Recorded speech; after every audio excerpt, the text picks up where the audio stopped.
Hello, I'm Louise Loo, a China economist at Oxford Economics.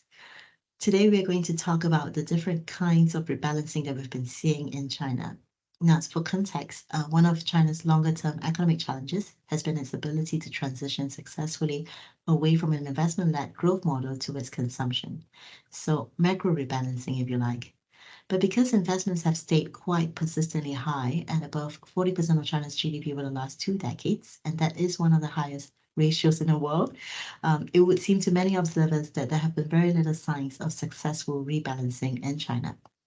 But we think that a different kind of rebalancing on a micro level is actually taking place. We highlight in our research over the past week some of these trends. So, what are they? First, we see a shift in onshore industrial activity away from old economy to new economy sectors. So, for instance, the contribution of services and high technology sectors into China's final domestic demand is now more than 50%, and that is up meaningfully from just a third 20 years ago. And not just domestic demand, if you look at exports, China's exports are also moving up the value chain. Additionally, the type of investments has also been changing onshore.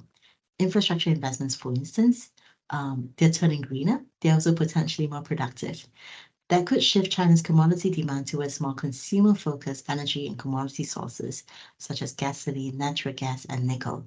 And that could benefit key commodity exporters in this space, such as Argentina, Chile, and Indonesia, over the longer term. Now, finally, domestic manufacturing is also pivoting. Low-cost manufacturing is moving away from the wealthier coastal provinces towards the inner western provinces in mainland China. And at the same time, traditional manufacturing powerhouses, such as in Guangdong, those are making room for higher tech industries. So what do these micro rebalancing trends have to do with China's broader growth model pivot? Now, we think that more efficient resource allocation that is implied by these trends do facilitate China's economic rebalancing towards consumption. If we look at the high value-add industries that have benefited from policy encouragement over the last few years, these have also tended to be labor-intensive.